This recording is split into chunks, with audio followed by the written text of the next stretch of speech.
Welcome sa Dries TV. Kung interesado ka sa ganitong news, huwag kalimutang isubscribe ang ating YouTube channel. Maraming salamat! Welcome back again sa ating YouTube channel mga kakimpaw, and sa update natin ito ang pag-uusapan natin ay tungkol sa mga importanteng kaganapan kina Kim and syempre kay Paolo Avellino. So ang pag-uusapan na tatalakayin natin sa update na to mga kakimpaw ay may kaugnayan po sa nangyari kay Chinita Princess na kung saan inasaktan nga po ang lahat sa ginawa po kay Kim Chu. Dahil nga dito mga kakimpaw, hindi po ito masikmura ng mga Kimpaw fans. Kaya naman dito papasok yung pinapag-resign or pinapatigil na lamang po si Chinita Princess sa pag-hosting at sa pagpapakita po sa telebisyon. So bakit kaya? Yan ang pag-uusapan na tatalakayin natin sa update na to mga kakimpaw, kaya sana po ay tapusin ninyo ito hanggang sa dulo dahil ito po ay viral.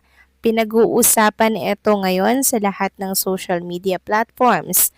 Pero bago natin pag-usapan yan, maraming salamat muna sa inyong patuloy na pagsuporta at pagsubaybay sa mga daily update natin. Kaya naman bilang pasasalamat, narito po ang isang napili kong komento patungkol ito sa naging previous update. Mula ito kay Ginang Norma Dayag. Sabi niya dito, Dries, good PM, trying hard na itong mga bashers kasi malapit na ang kasal nila, kaya inaagapan na nila paninira sa dalawa. Kaya di na kami naniniwala sa inyong mga bashers. Mas mahal na bayad nyo siguro, kaya puspusa na sila nagagawa ng fake issue para masira nila ang KP. Di kami matitinag dito. Dries TV dito sa caption mo, God bless them both and all their legit vlogger fans, friends, seniors, and Aki. So with you, Dries TV. So maraming salamat po sa inyo komento, Ginang Norma Dayag. Yes, tama po kayo dyan. Hindi po tayo papatinag sa mga likha pong fake news na mga bashers na yan. Dahil mas kilala po natin si Kim and si Paolo at alam natin kung ano po ang takbo ng kanilang relationships. Kaya naman po kahit anong fake news ang sabihin po nilang paninira, hindi po tayo maniniwala dyan. So kaya po natin kino-content yung mga ganong mga pangyayari para po ma-aware din po ang lahat. 'Di ba? Hindi naman ibig sabihin ay kinontent po namin ay sumasakay na po kami sa mga issue. Hindi po ganun. Kung baga ina-aware, pinapaliwanag po sa lahat. Kaya sana wag pong magalit ang ibang mga fans na kesyo ganyan-ganyan, 'di ba? Very positive naman po tayo for Kim and Paolo.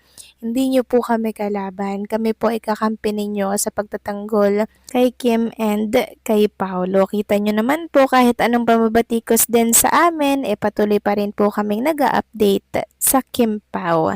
So maraming salamat po sa inyong komento, Ginang Norma Daya. God bless po sa inyo and mabuhay kayo. So eto na nga, pag-usapan na natin agad-agad mga kakimpaw yung topic natin na sa gabing eto, no? So ito po ay may kaugnayan mga kakimpaw sa ginawa kay Chinita Princess na kung saan ay dinamdam po talaga ng lahat ng Kimpaw fans. Nasaktan po talaga sila mga kakimpaw sa ginawa pong pamamahiya kay Chinita Princess dito po sa Ed Showtime. Yan po yung dating sa kanila, napahiya si Chinita Princess. Ayon nga dito sa isang community, I was taken aback by Bong Navarro and Vice Ganda's response to Kim's line na life is limitless. I wonder why minamaliit nila si Kim. Nakalimutan na ba nila ang elementary lessons nila na figure of speech? Well, ang sinabi ni Kim ay one example of that. It is a metaphor. It's disappointing and disheartening to see how Kim is being treated by her co-hosts nowadays. So why?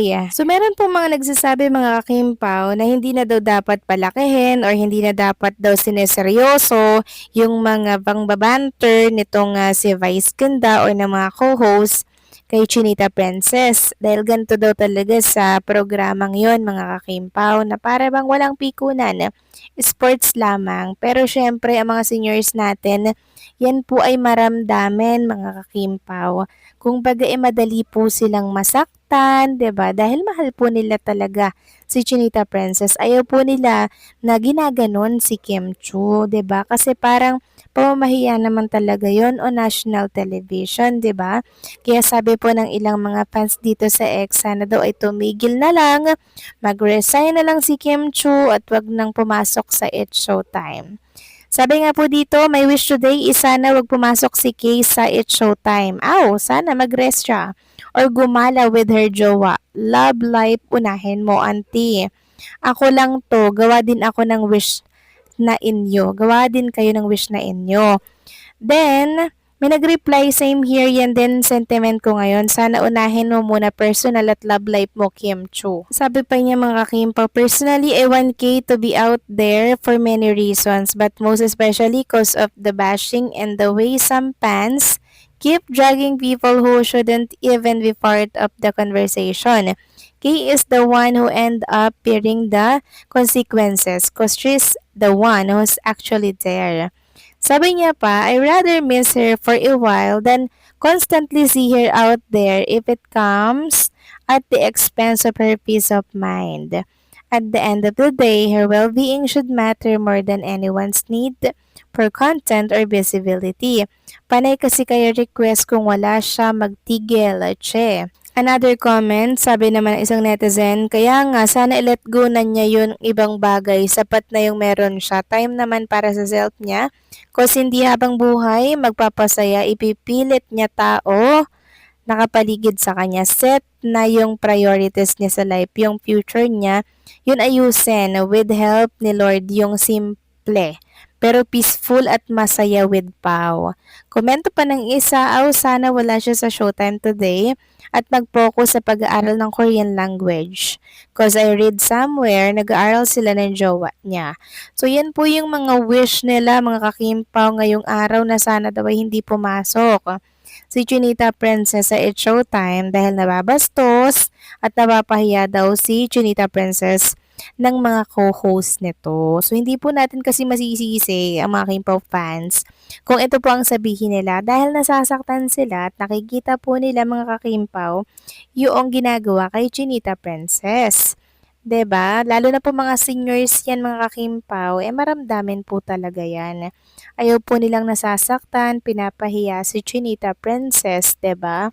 Kaya mas mainam nga naman daw na wag na lang itong magpakita sa It's Showtime. Alam nating nasasaktan din, 'di ba, si Chinita Princess deep inside talaga mga kakimpaw. Pero syempre, sinasarili na lamang niya po yan since siya po ay nasa entertainment industry. Pero syempre, pag nasa entertainment industry, hindi naman kasali doon yung pamamahiya, 'di ba? Parang katuwaan lang, pero wag naman yung mga below the belt na medyo nakakahiya mga kakimpaw. 'Di ba? So sana isalang-alang din po yung mga nararamdaman, yung feelings ng mga nakakasalamuha po nila dyan sa entertainment. Kasi hindi ibig sabihin na nandyan sila sa entertainment industry, mamamahiya na lang sila ng basta-basta. Sana isaalang-alang po nila mga kakimpaw yung mararamdaman ng mga taong mga nakakausap nila or mga kasamahan po nila dito sa naturang show. So kayo ba mga kakimpaw, ano ang inyong opinion dito sa viral po na issue ngayon na usapan sa mundo po ng social media?